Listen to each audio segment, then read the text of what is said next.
Tri múdre kozliatka idú do Ameriky. Kedysi dávno na okraji dediny žil gazda. Mal chalúbku, kúsoček lúky, kozu a tri veselé kozliatka, čo mu dávali viac radosti než celé stádo. Koza bola dobrá a poslušná, kozliatka hravé, múdre a veselého srdca. Gazda ich mal rád, hoci sa občas tváril, že sa mu len pletú pod nohy.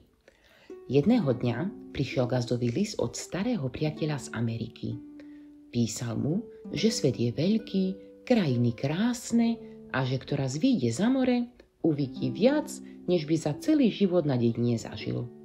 Gazda sa zamyslel. Celý život prežil v tej istej chalúbke, na tej istej lúke. A zrazu sa v ňom prebudila túžba.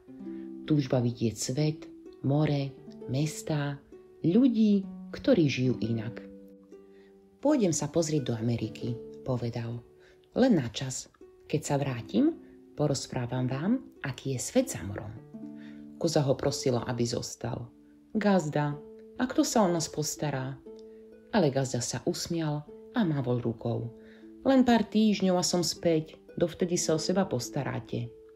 A tak sa zbalil a odišiel za svojím snom. Týždne plynuli, potom mesiace, no gazda sa nevracal. Koza dojila, kozliatka pásla, no každým dňom ubúdalo sena i sily. Dom stíchol, dvor spustol. Koza sa často pozerala k lesu a ticho si vzdýchla. Ach, keby som len vedela, ako sa mu tam darí.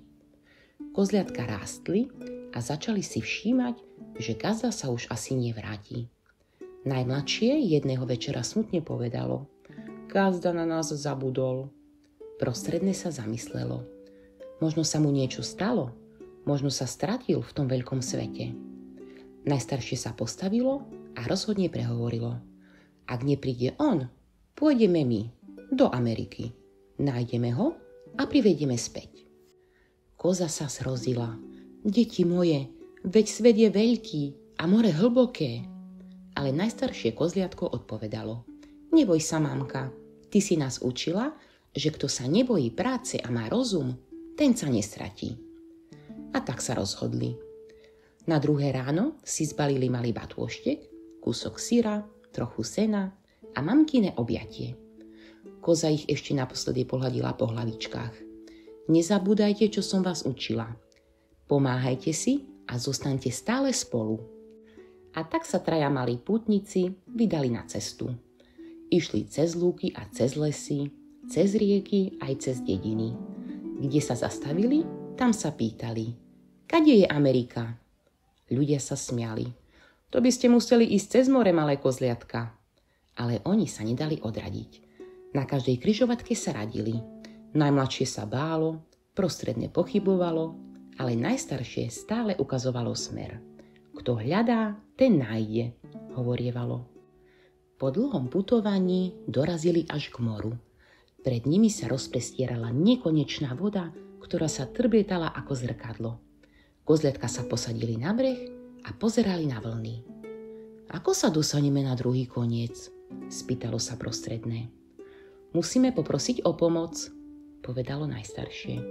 A v tom zbadali starého námorníka, čo sedel pri loďke. Kam sa chystáte, drobci? Usmial sa. Do Ameriky, odpovedali jednohlasne. Hľadáme nášho gazdu. Námorník si zapálil fajku, zadíval sa na nich a napokon povedal. Ak máte odvahu, vezmem vás so sebou, ale cesta je dlhá a vietor sa s nikým nemazná. Nebojíme sa, odvetilo najstaršie. Spolu zvládneme všetko. A tak vyplávali. Plavili sa dni a noci. More hučalo, vietor fúkal a loď sa kývala na vlnách. Najmladšie kozliatko sa bálo, ale prostredné ho držalo za kopítko a šepkalo. Len vydrž, Amerika už nie je ďaleko. A veru, po mnohých dňoch sa na obzore ukázala zem. Vysoké mestá, dým z tovární, ruch a hluk. To bola Amerika. Kozliatka sa rozbehli po brehu a pozerali na všetko s údivom. Tak toto je ten svet, čo chcel gazda vidieť? Čudovalo sa prostredné. Veď tu nie je ani zelená tráva. dodalo najmladšie. Najstaršie sa zadívalo do diaľky a ticho povedalo: možno tu hľadal niečo, čo mal celý čas doma. Začali hľadať gazdu. Pýtali sa ľudí na ulici, po farmách, aj na trhoch. Nepoznali ste gazdu z našej dediny? Mal starú čiapku a hovoril, že chce spoznať svet. Ľudia sa smiali. Takých tu je mnoho. Niektorí sa stratili, iní zabudli, odkiaľ prišli. Kozliatka sa však nestali.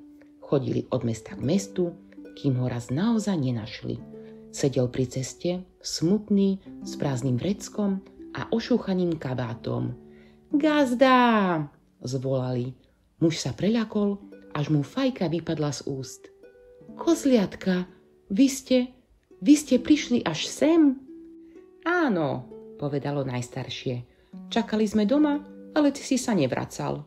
Prišli sme ťa priviesť späť. Gazda zvesil hlavu. Ach, deti moje, svet som videl, ale šťastie som nenašiel. Cestoval som, spoznal som veľa ľudí, ale pokoj som nenašiel nikde. Až teraz, keď vás vidím, viem, kde je môj domov. Najmladšie kozliatko sa usmialo. Tak poď s nami, doma máš, čo tu nenájdeš.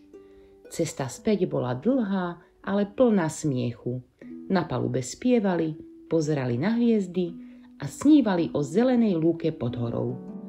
Keď konečne dorazili, koza ich čakala pri bráne.